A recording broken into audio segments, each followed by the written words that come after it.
Vamos a iniciar el tema del día de hoy, al cual he titulado Hábitos que cambian la vida. Y bueno, nosotros vemos a menudo situaciones muy críticas que estamos pasando, viviendo en nuestro entorno. Luchamos constantemente contra los males mundiales del terrorismo, el surgimiento de muchas bandas delictivas aquí en nuestro México. Ahora que tuve la oportunidad de estar el día de ayer y hoy en Tejupilco, pues tristemente vemos como una banda muy organizada, pero muy destructiva, delictiva, pues prácticamente se ha apoderado de no solamente del pueblo de Tejupilco, sino de toda la región sur de nuestro estado. Y bueno, ellos están teniendo una condición de poner un imperio de situaciones en donde deciden qué se vende, qué se compra, qué precios se deben dar y tienen a los pobladores de allí. Los precios están increíblemente exorbitantes, mis amados. Y todo pues porque desgraciadamente pues es un mal que aqueja a nuestra sociedad. También vemos conflictos como los que pasan constantemente hasta en el territorio de los Estados Unidos en referencia a masacres, tiroteos. Aquí en México, pues no nada más la condición de lo que sucede en el sur del Estado de México, sino también pues las bandas criminales, todo eso que está pasando. Vemos el hambre a nivel mundial en muchas áreas, la gran pobreza, la pobreza extrema, mis amados. Desgraciadamente también pues vemos la destrucción del medio ambiente que como seres humanos hemos ido ocasionando. Vemos los gobiernos corruptos y pues un sinnúmero de otro tipo de asuntos locales, nacionales y hasta internacionales. Bueno, y no conforme con eso, pues también tenemos una lucha que enfrentamos día a día contra el mal en nuestra propia vida, ¿verdad? Enfrentamos la tentación del día a día, el pecado, la adicción, el mundo mismo que nos quiere arrastrar a situaciones que van muy en contra de lo que pues la naturaleza, el carácter de Dios impuso para la raza humana. Y pues aquí vemos también cómo la palabra de Dios, la Biblia misma, pues es muy realista acerca de todo este tipo de fenómenos que estamos viviendo. Es muy realista acerca de esta lucha que vivimos día a día tú y yo.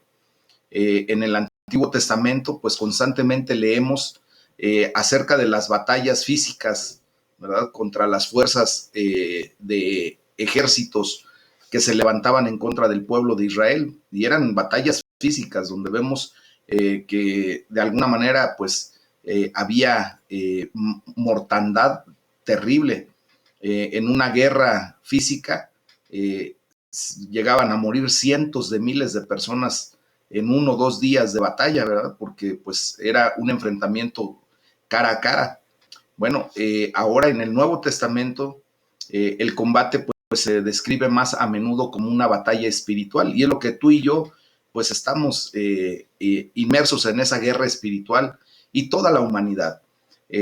Independientemente de que crean o no crean en lo espiritual, de que crean o no crean en un Dios todopoderoso, de que crean o no crean que hay entes malignos, ¿verdad?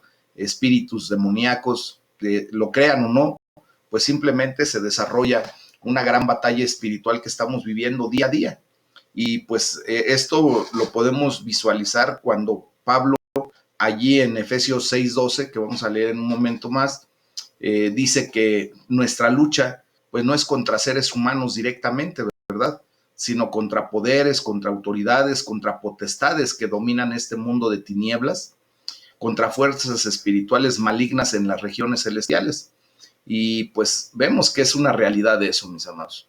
Muchas veces tú piensas, por ejemplo, si estás casado, que cuando tienes una discusión severa, pues de alguna manera una lucha contra tu esposo, tu esposa, contra tu cónyuge, piensas que el tiro es derecho es contra la persona, pero la palabra de Dios nos enseña que nuestra lucha no es entre nosotros, ¿verdad? No es entre mi esposa y yo, no es entre mis hijos y yo como padre, no es entre mis hermanos y yo, sino más bien, mis amados, pues son los entes demoníacos que se levantan, es el hombre fuerte que dice la palabra de Dios que se levanta en la vida de una persona y que obviamente trae una reacción para que nosotros pues discutamos, peleemos y todo pueda venir a terminar de muy mala manera.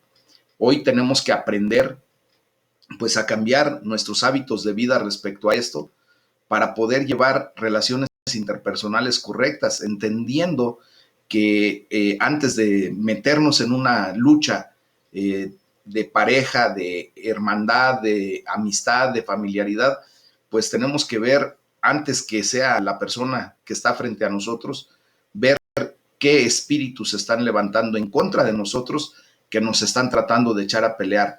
Y pues eso es lo que debemos evitar. ¿Y cómo lo vamos a evitar? Bueno, pues entendiendo que ahora hemos sido libres. Nuestro Señor Jesucristo nos ha dado libertad para poder empezar a actuar correctamente ante toda esta situación que vivimos. Bueno, pues los pasajes del día de hoy que vamos a leer nos muestran que la batalla es ganada por el poder victorioso de nuestro Señor Jesucristo.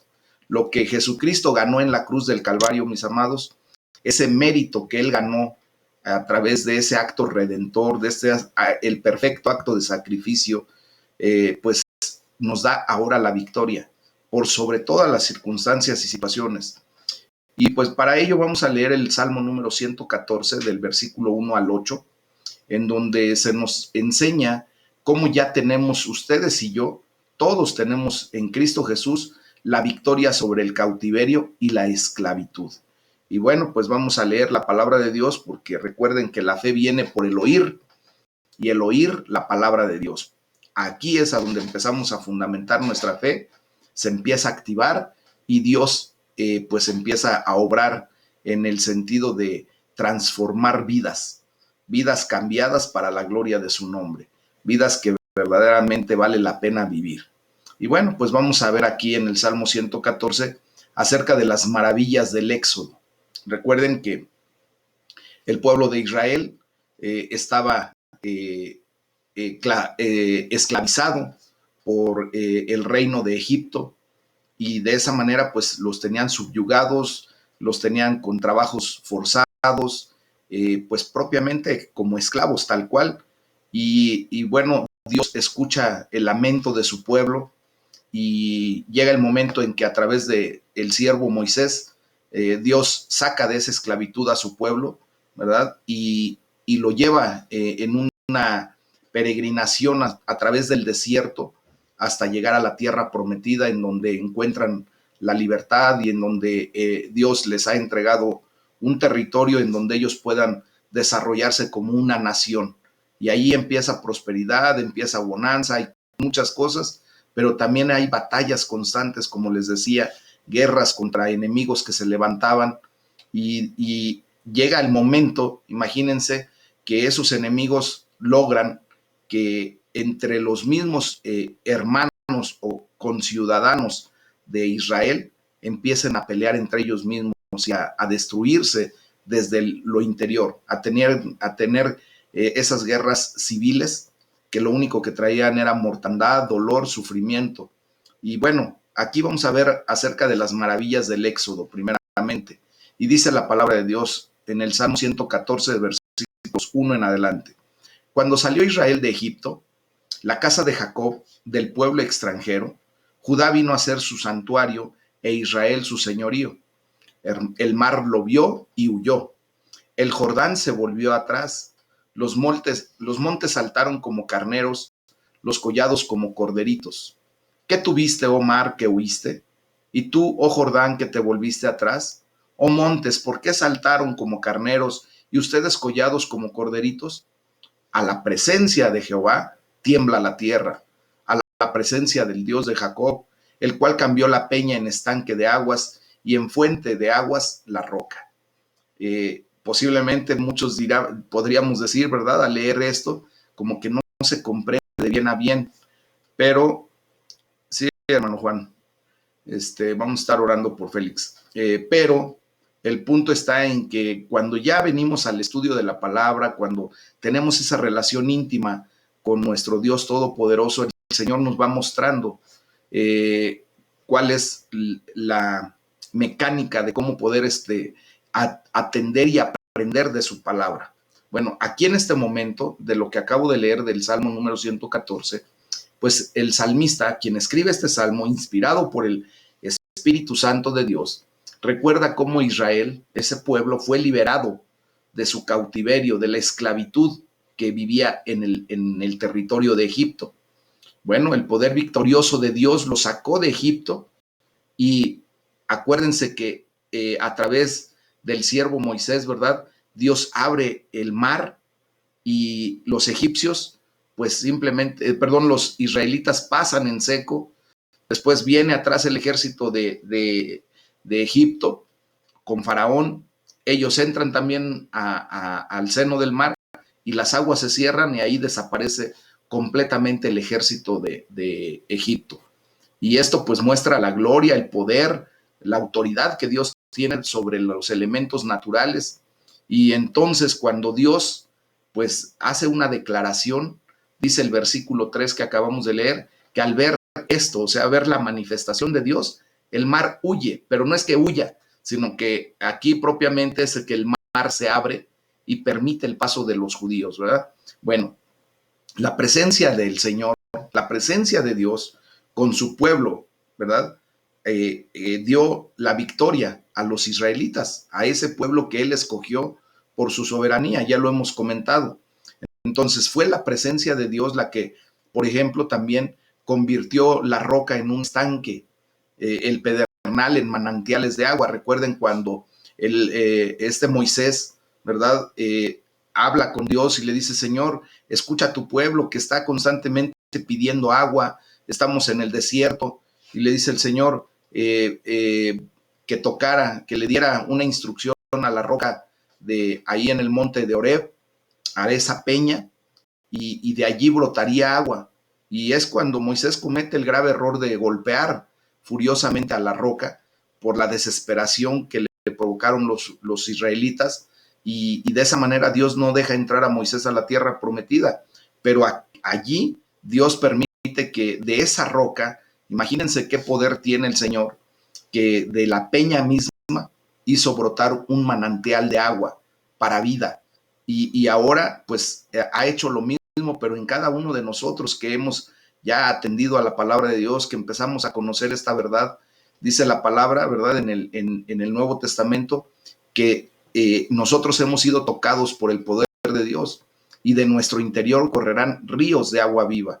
Cuando tú y yo somos capaces de predicar la palabra de Dios, de hacerle saber a la gente que Dios les ama, que Dios tiene un perfecto plan, un propósito bueno, agradable para sus vidas, y que vengan a los pies de Cristo, pues estamos dejando fluir ese río de agua viva.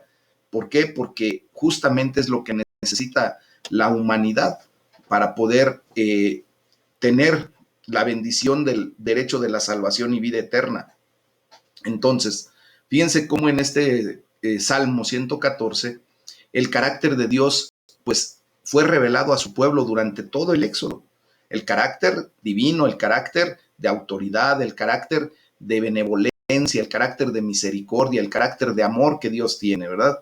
Entonces, cuando Dios liberó a su pueblo de la opresión a través de pues su victorioso poder y presencia, dejando claro que la esclavitud pues es un mal del cual Dios anhela liberar a la gente.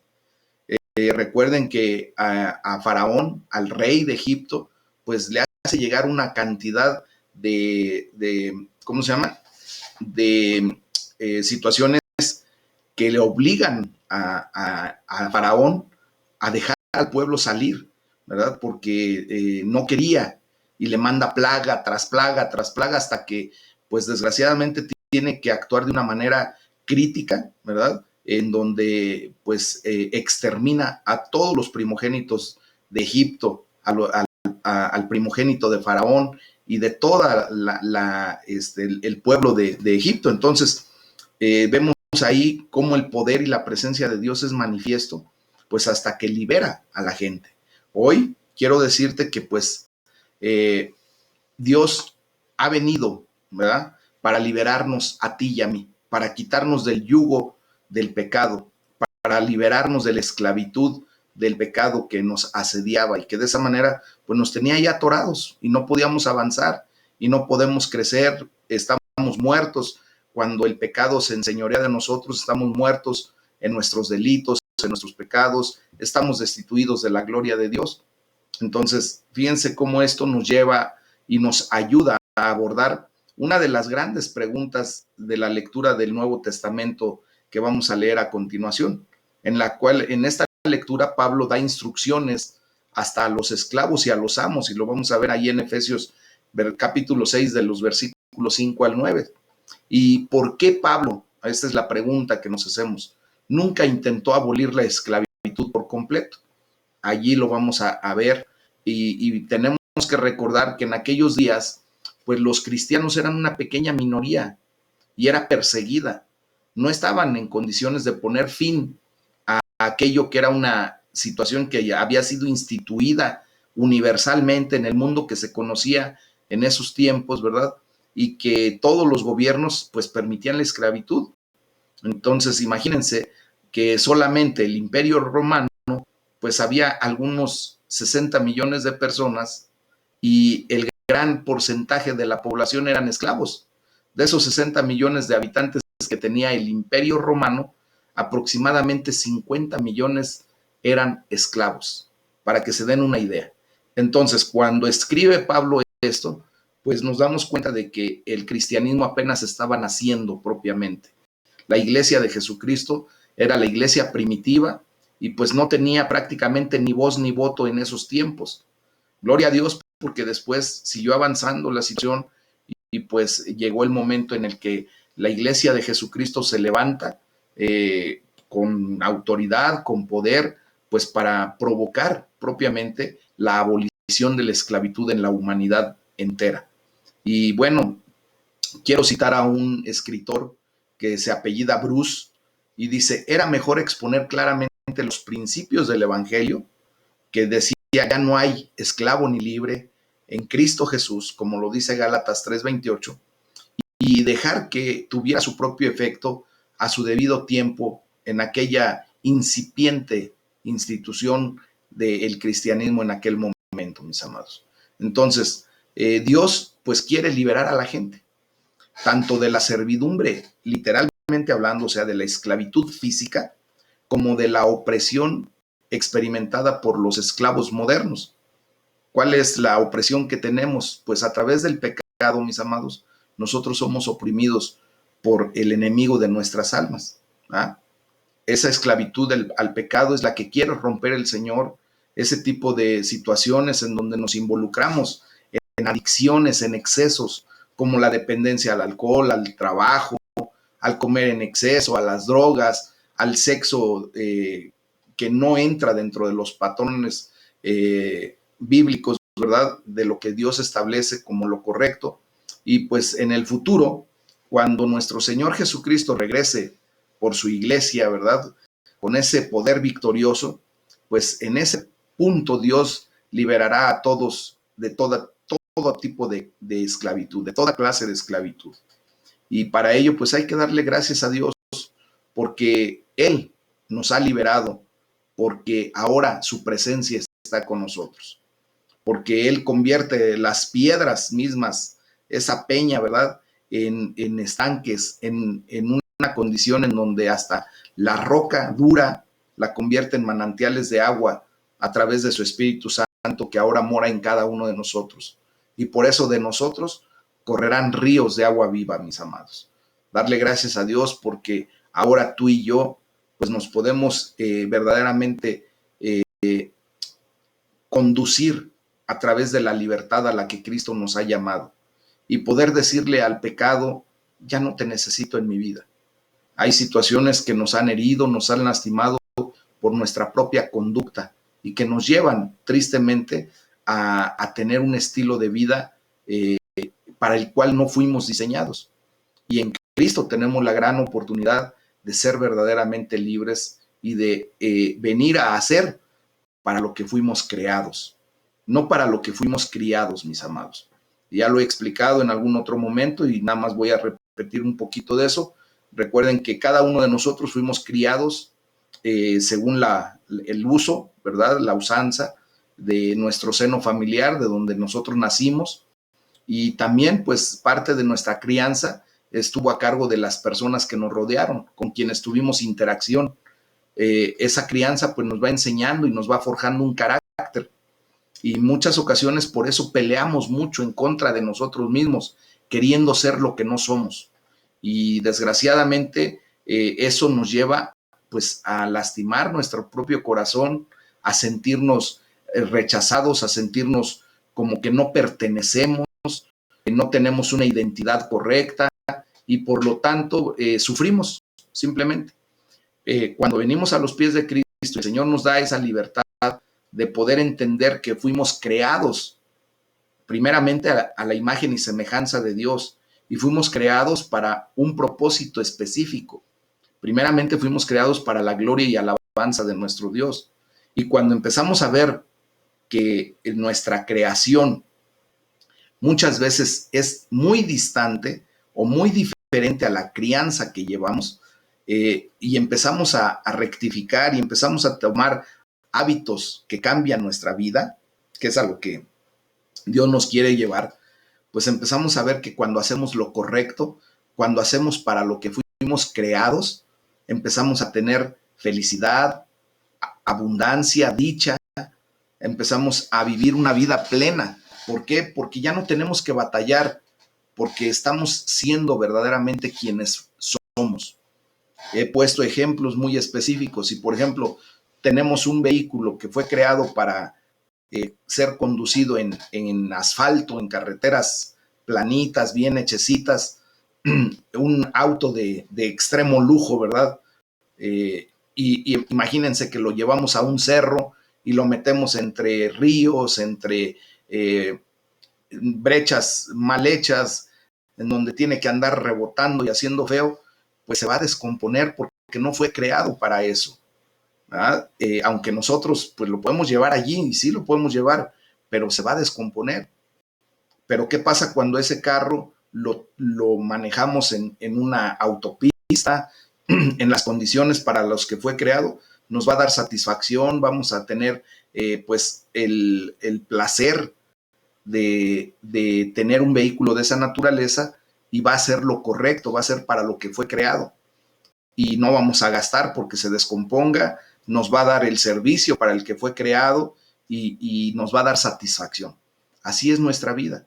Tú y yo muchas ocasiones nos hemos permitido transitar por lugares para los que no fuimos creados, hacer cosas para las que no fuimos creados, y por eso nos descomponemos, y por eso nos duele la vida, por eso nos duele vivir, y por eso sufrimos, y por eso nos lamentamos amargamente de nuestra propia existencia, cuando no nos basta más que voltear a ver a ese Dios todopoderoso que nos empieza a mostrar para lo que sí fuimos creados, y le pedimos: Señor, ayúdame a cambiar, permíteme ser esa persona que tú creaste para glorificarte, para honrarte, para bendecirte a través de mis acciones, de mis buenos hábitos, o esos hábitos que me pueden transformar para bendición.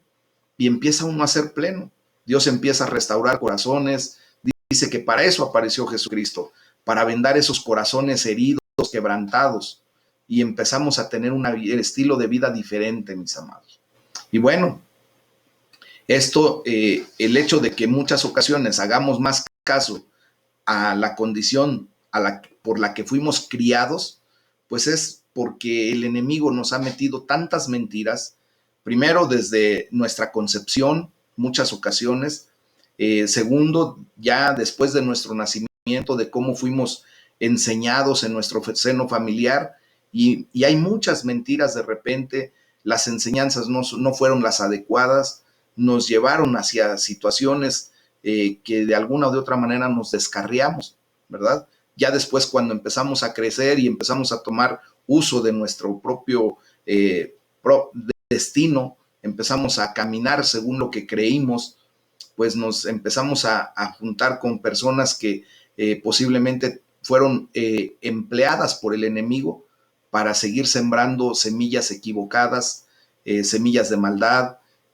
semillas de mentira, y empezamos a caminar tristemente para nuestra autodestrucción. Pero hoy el Señor nos da victoria sobre los planes del demonio, y por eso justamente nuestra lucha tenemos que entender que no es contra carne y sangre, mis amados, sino contra huestes, potestades, como lo vamos a ver ahorita. Fíjense bien, nosotros tenemos 3 enemigos en común, y nuestra batalla es contra la triple alianza que se levanta en nuestra contra, mis amados. Ya lo hemos visto. Tenemos lucha contra Satanás y sus huestes de maldad. Y eso es una realidad.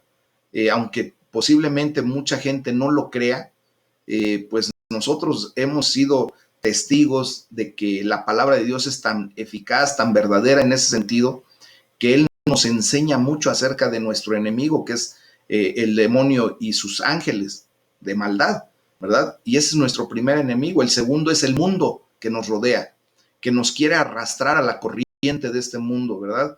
A los parámetros que el mundo establece, y que desgraciadamente en muchas ocasiones tú y yo nos involucramos sin querer queriendo, y nos arrastra y nos trata de sacar del camino correcto que Dios ha trazado para nuestras vidas. Y el tercer enemigo que tenemos en común tú y yo es nuestra propia carne. Tú tu carne, yo mi carne, ¿eh? No nuestra carne en común. Entonces, es nuestra concupiscencia, nuestra mala tendencia al pecado, nuestra mala inclinación propiamente al pecado, nuestro yetzer hará. Y esto es lo que verdaderamente, pues, vemos, ¿verdad? Que tenemos que estar en una lucha constante. En relación a Satanás y sus huestes, pues es el enemigo alrededor de nosotros. En relación al mundo es el enemigo alrededor de nosotros. En relación a nuestra carne es el enemigo dentro de nosotros. Y en relación al demonio y sus huestes es el enemigo sobre nosotros. Entonces, imagínense nada más que necesitamos, ¿verdad? Pues a ese Dios todopoderoso que nos libre de toda esta situación, que nos ayude con su poder, con su amor, con su misericordia, pues a salir airosos, victoriosos. Y por eso tú y yo tenemos que confiar en el poder victorioso de Dios.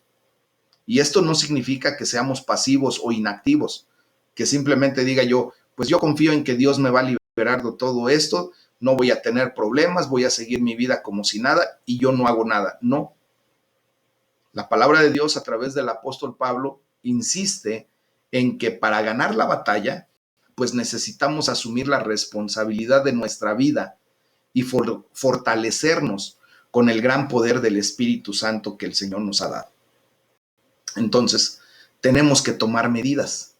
Y Pablo utiliza frases, ¿verdad? Como pónganse, como resistan hasta el fin. Pero para esto, pues mis amados hermanos, vamos a leer Efesios 6, del 1 al 24, porque aquí nos da una referencia muy clara de cómo Dios nos da una armadura especial en el área espiritual para poder resistir, para poder vencer, para poder salir victoriosos de todo esto. Y la palabra de Dios dice en Efesios 6, del 1 en adelante, hijos, y se está dirigiendo a todos nosotros, a ti y a mí. Dice, obedezcan en el Señor a sus padres, porque esto es justo. Honra a tu padre y a tu madre, que es el primer mandamiento con promesa, para que te vaya bien y seas de larga vida sobre la tierra. Y ustedes, padres, también se dirige a todos nosotros, ¿verdad? Muchos de nosotros ya somos padres. Dice, no provoquen a ira a sus hijos, sino críenlos en disciplina y amonestación del Señor. Aquí no está diciendo que seamos laxos, que no les podamos disciplinar hasta con la vara de corrección. No nos está diciendo que dejemos que nuestros hijos hagan y deshagan a su antojo. No nos está diciendo que no le pongamos límites a nuestros hijos, sino que nos está diciendo todo lo contrario. Dice claramente que debemos aprender a criar a nuestros hijos en disciplina y en amonestación del Señor. Y Dios nos dice que, imagínense, si el Dios Todopoderoso dice que Él al que ama, corrige y lo somete a disciplina. Entonces, si Dios que nos ama con un amor que excede el amor que tú y yo pudiéramos dispensarle a alguno de nuestros hijos, Él nos corrige cuando es necesario y nos disciplina. Entonces, ¿qué tenemos que hacer nosotros en consecuencia? Aprender a hacer lo mismo, pero en amor, en esa disciplina correcta, en esa amonestación, como Dios lo haría con nosotros. Amén. Bueno, dice el versículo 5, siervos, obedezcan a sus amos terrenales con temor y temblor, con sencillez en su corazón, como a Cristo, no sirviendo al ojo como los que quieren agradar a los hombres, sino como siervos de Dios, sirviendo de buena voluntad como al Señor y no a los hombres, sabiendo que el bien que cada uno haga, ese recibirá del Señor, sea libre o sea esclavo. Y ustedes, amos, hagan con ellos lo mismo, dejando las amenazas, sabiendo que el Señor de ellos y suyo está en los cielos, y que para Él no hay acepción de personas. ¿Recuerdan la pregunta que hacíamos de por qué Pablo no abolió o no escribió acerca de la abolición directa de la esclavitud? Pues es justamente esta parte de la palabra de Dios que nos enseña que en aquellos tiempos pues había ese tipo de manifestaciones. Y entonces, ¿qué tenemos que hacer?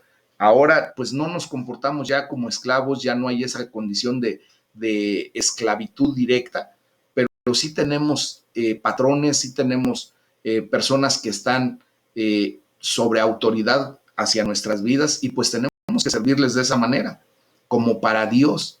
Pero también los patrones que tenemos, o no, si nosotros somos patrones de alguien, pues también tenemos que hacer lo mismo con ellos, en amor, dejando las amenazas, porque tú y yo tenemos que saber y comprender que el mismo Dios de nosotros también es el mismo Dios de ellos. Y por eso, mejor poner las cosas en una balanza correcta.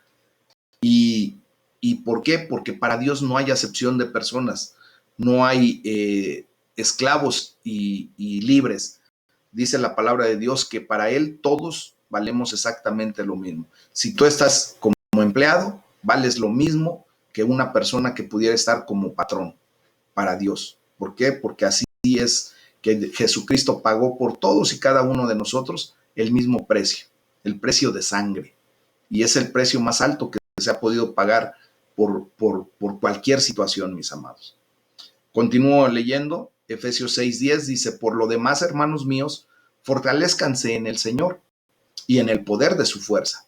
Vístanse de toda la armadura de Dios para que puedan estar firmes contra las acechanzas del diablo, porque no tenemos lucha contra sangre y carne, sino contra principados, contra potestades, contra los gobernadores de las tinieblas de este siglo, contra huestes espirituales de maldad en las regiones celestes. Por tanto, tomen toda la armadura de Dios para que puedan resistir en el día malo y habiendo acabado todo estén firmes. Estén pues firmes, ceñidos sus lomos con la verdad y vestidos con la coraza de justicia y calzados los pies con el apresto del evangelio de la paz. Sobre todo, tomen el escudo de la fe con el que puedan apagar todos los dardos de fuego del maligno y tomen el yelmo de la salvación y la espada del Espíritu, que es la palabra de Dios, orando en todo tiempo, con toda oración y súplica en el Espíritu, y velando en ello. Sí, hijo, vamos a orar también por tu mamá. Y velando en ello con toda perseverancia y súplica por todos los santos, y por mí, a fin de que al abrir mi boca me sea dada palabra para dar a conocer con denuedo el misterio del Evangelio, por el cual soy embajador en cadenas, que con denuedo hable de él como debo hablar, para que también ustedes sepan mis asuntos y lo que hago, todo se los hará saber Tíquico, hermano amado y fiel ministro en el Señor, el cual envía a ustedes para esto mismo, para que sepan lo tocante a nosotros y que consuele sus corazones. Paz sea a los hermanos y amor con fe de Dios Padre y del Señor Jesucristo. La gracia sea con todos los que aman a nuestro Señor Jesucristo con amor inalterable. Amén. Bueno, entonces continuamos viendo que aquí, pues la palabra de Dios nos enseña, ¿verdad? Que tenemos que ponernos, como lo dice Pablo, y resistir hasta el fin, manteniéndonos firmes. O sea, tenemos que ser proactivos, activos en el Señor. Tenemos que aprender a ir reemplazando malos hábitos por hábitos correctos, hábitos buenos, mis amados. Pablo describe siete hábitos que cambian la vida que debemos adoptar, ¿verdad? Y bueno, primero es enfocarnos en la verdad de nuestro Señor Jesucristo. Estos 7 hábitos vienen a ser los valores que nos hacen valer como hijos de Dios. La verdad es un valor que hace valer verdaderamente a una persona. Parece trabalenguas y parece que está muy, que es un pleonasmo, pero no. Simplemente es redundar o realzar en el concepto de ese valor que nos hace valer, que es la verdad. Dice la palabra de Dios en el versículo 14 que debemos ceñirnos, o sea, ajustar el cinturón de la verdad. Tenemos que aprender a concentrarnos en la verdad del corazón, con transparencia y con la autenticidad, que son todo lo opuesto a la hipocresía. O sea, tú y yo ya no tenemos por qué ser hipócritas. Muchas ocasiones lo éramos. Y en humildad yo reconozco que durante mucho tiempo yo me mostré hipócrita, no diciendo la verdad a la gente, tratando de sacar ventaja. Pero en el nombre de Jesús todo eso se tiene que romper y tenemos que cambiar esos malos hábitos y entonces empezar a concentrarnos en la verdad del corazón. También necesitamos enfocarnos en la verdad de la doctrina que hemos estado recibiendo, que es la que está revelada en la palabra de Dios, mis amados. Y todo esto es personificado en nuestro Señor Jesucristo, que dijo claramente allí en Juan 14:6, yo soy el camino y la verdad y la vida. Y nadie viene al Padre si no es por mí. Por lo tanto, este valor que nos hace valer, pues se personifica en nuestro Señor Jesucristo. Él es la verdad. Y por eso tú y yo tenemos que venir a los pies de Cristo, a esa verdad, para poder aceptar y para poder tomar esta enseñanza, para actuar correctamente, para empezar a vivir como debemos vivir. Si ya lo estás haciendo, pues gloria a Dios, ya comprendiste eso, ya pasaste esa prueba, ya en el nombre de Jesús has echado afuera de tu vocabulario la mentira, afuera de tu corazón la mentira, gloria a Dios. Si todavía puedes estar batallando en eso, cíñete con el cinturón de la verdad. Si todavía de repente dices mentirillas piadosas según, acuérdate que nosotros estamos conociendo la verdad y la verdad nos hace libres, libres para expresarnos correctamente. Si tenemos que pagar las consecuencias por decir la verdad, gloria a Dios, mis amados. Es lo mejor que podemos hacer.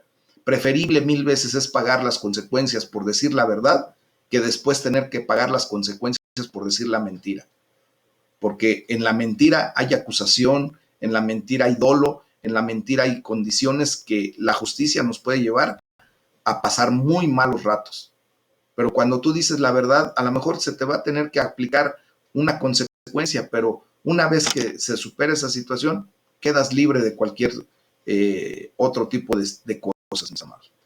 Entonces, el segundo punto que nos enseña la palabra de Dios para cambiar esos hábitos es no tener cuentas pendientes con nada ni con nadie.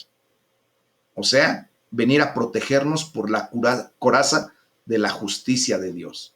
Eso lo dice el versículo 14. Entonces, Jesús murió en la cruz del Calvario para que nosotros recibiéramos la justicia de Dios. Y en ese sentido, pues ahora, ¿verdad? Dice la palabra de Dios en Romanos 5:1, justificados pues por la fe, tenemos paz con Dios por medio de nuestro Señor Jesucristo. ¿A qué nos quiere llevar esto? A que cuando fallemos, porque de repente vamos a fallar, somos seres humanos, mis amados, todavía estamos en este estuche que nos lleva por esa condición de la carne, de esa lucha que estamos comentando, a tener fallos, a volver a pecar de repente, ¿verdad? Bueno, ¿qué tenemos que hacer de inmediato? Aplicar por la fe que tenemos en Cristo la justicia que Dios nos ha dado y levantarnos inmediatamente. ¿Tenemos derecho a equivocarnos? Sí. ¿Tenemos derecho a caer? Sí. Pero de lo que no tenemos derecho, tú y yo como hijos de Dios, es a quedarnos tirados otra vez, allí revolcándonos en el fango del pecado. Ya no. Tenemos que aprender a levantarnos rápidamente, venir y mantener una relación correcta con Dios y con los demás. En el momento en que tú, por alguna situación pecas, te resbalas, caes, lo primero que tienes que hacer es reconocer tu pecado delante de Dios, venir a hacer teshuvá, un arrepentimiento genuino, decirle, Señor, perdóname, he pecado, me he vuelto a caer, ayúdame, levántame, Señor, en el nombre de Jesús te lo pido. Y el Señor Jesús dice, ve y no peques más, te perdona, te vuelve a levantar. ¿Cuántas veces lo hará? Dice la palabra de Dios que hasta que sea lo necesario, 70 veces 7. Pero esto no nos da derecho a ya en una actitud deliberada seguir pecando y pecando y pecando.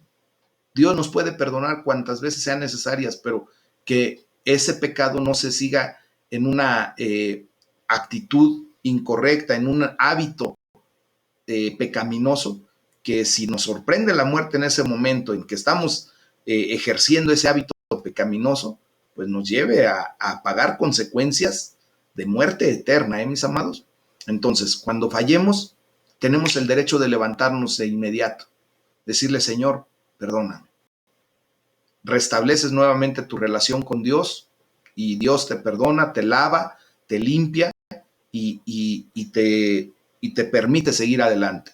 Y para con los demás, cuando yo te ofendo, cuando yo provoco un malestar en alguien, un pecado contra alguien, lo primero que tengo que hacer es aprender en humildad a reconocer mi falta, a reconocer mi pecado en contra de algún hermano, de alguna persona, de mi cónyuge, de mi amigo, de mis padres, y con humildad, ¿verdad? Quitando todo orgullo, toda soberbia, decirle, ¿sabes qué? Perdóname, fallé, te pido que por favor me perdones y debo procurar no volver a repetir ese fallo.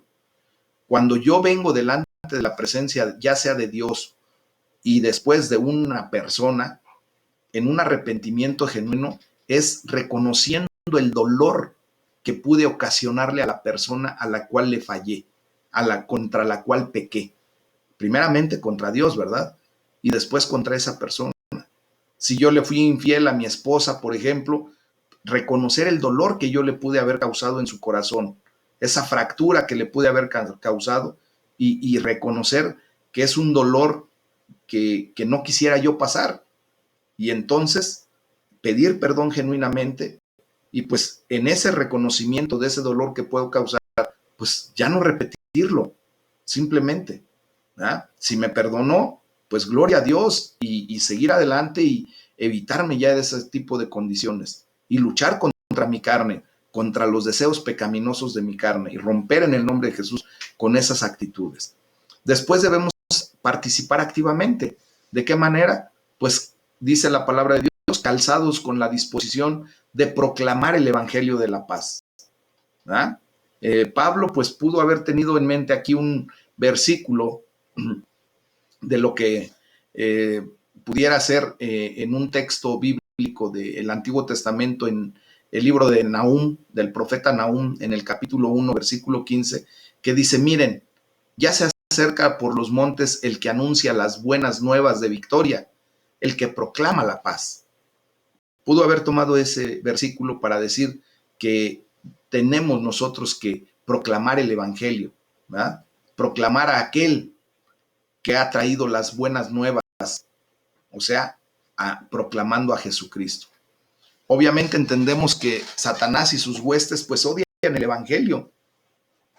De hecho, ellos odian absolutamente toda la creación de Dios. Todo lo que Dios creó, ellos tienen una aberración por la creación de Dios. ¿verdad? Y sobre todo, odian el evangelio de Jesucristo. ¿Por qué? Porque es el poder. El evangelio de Cristo es el poder de Dios para transformar vidas, para cambiar vidas. Eso que tú y yo hemos experimentado en cambios radicales en nuestra vida, que nos ha quitado de ese mundo de tinieblas en el que andábamos y nos ha traído al mundo, a la luz de Dios, ¿verdad? Pues es el poder del evangelio. Cuando tú escuchaste la palabra de Dios, el evangelio de Jesucristo, Dios tocó tu corazón y viniste en un momento dado a hacer una declaración de fe. Y esto te llevó al nuevo nacimiento.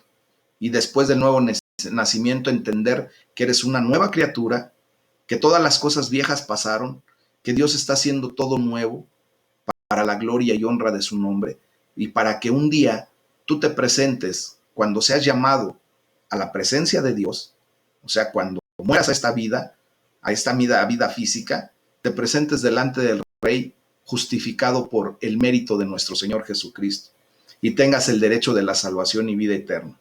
Es el poder del Evangelio de Jesucristo, mis amados.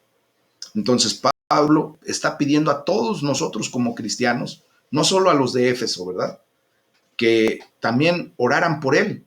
Dice, oren también por mí, para que cuando hable, pues Dios me dé las palabras para dar a conocer el valor del misterio del Evangelio. Hoy yo les pido lo mismo, oren por mí. El día de ayer tuve la oportunidad de predicar el Evangelio de Jesucristo a una familia allá en Tejupilco. Yo fui, obviamente, por situaciones personales, pero Dios tenía un plan perfecto y Dios me llevó a predicarle a una familia y la gloria sea para el Señor. Entonces, yo les pido que por favor estén orando por mí, pero yo también estoy orando por ustedes, porque sé que también Dios los va a utilizar en algún momento para poder predicar la palabra de la verdad de Cristo, del amor de Dios. Y entonces oremos los unos por los otros para que Dios respalde su palabra y para que Dios nos lleve con denuedo, con autoridad hacia esos lugares donde el Señor quiere mandarnos. Amén. Bueno, el otro punto es que nosotros debemos confiar en Dios en los tiempos difíciles. Dice el versículo 16, además de todo esto, tomen el escudo de la fe, con el cual pueden apagar todas las flechas encendidas del maligno. ¿Cuáles son esas flechas o esos dardos de fuego que el maligno manda, mis amados? La mentira, toda la falta de fe, todos esos pensamientos que llegan a tu vida y que de alguna manera te desvían del camino que Dios ha trazado para ti. Ese camino que te lleva a la vida eterna, a la presencia de Dios. El enemigo, Satanás, el maligno, el miserable, te quiere desviar de ese camino. ¿Para qué? Para llevarte y torturarte por una eternidad. Entonces, ¿cuáles son esos dardos? Esos pensamientos, ¿verdad? En donde de repente, pues nos ataca de una manera muy fuerte a través de la mentira, de la economía, de la enfermedad, de la falta de perdón, de la falta de fe. Entonces, tenemos que, mis amados, pues tomar el escudo de la fe, y la fe nos tiene que llevar a comprender que Dios ya nos ha dado la victoria sobre todos esos pensamientos. Nos ha dado la victoria sobre la mentira a través de la verdad. Nos ha dado la victoria sobre la enfermedad a través de la llaga de Jesucristo. Nos ha dado la victoria de la economía, de la riqueza, porque Jesucristo se hizo pobre para que tú y yo fuéramos ricos. Primeramente en esa condición espiritual, y después de la condición espiritual vendrá la condición material. Y en ese sentido es como Dios, ¿verdad?, nos da a través de la fe ese escudo para que esos dardos de fuego no vengan a generar problemas a nuestra vida. ¿Te has sentido en algunas veces con una culpabilidad hasta veces falsa? Déjame decirte que Jesucristo ha quitado de ti toda culpa. Justificado eres delante de Dios. ¿Cuántas veces te has sentido con una vergüenza y que no puedes quitarla de tu vida? Déjame decirte que Dios te ha lavado de esa vergüenza. La duda, ¿cuántas veces has tenido duda? La desobediencia, la malicia, el miedo, todo eso en Cristo Jesús nosotros ya hemos sido liberados.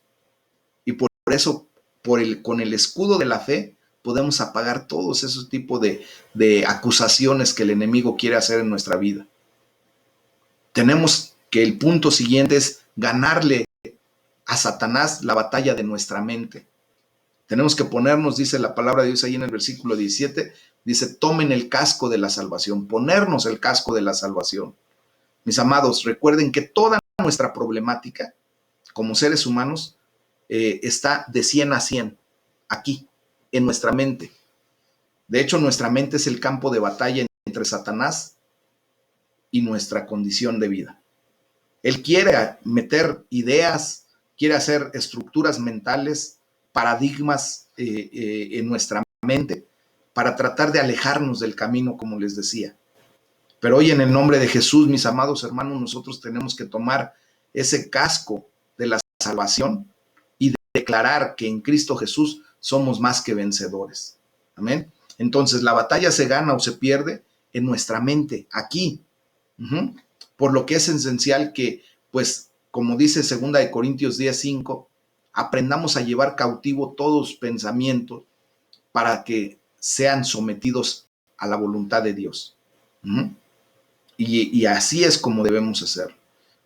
No sé si ustedes se recuerdan cuando David enfrenta a Goliat. Empieza una guerra entre ellos dos, una lucha, pero ni siquiera con armas.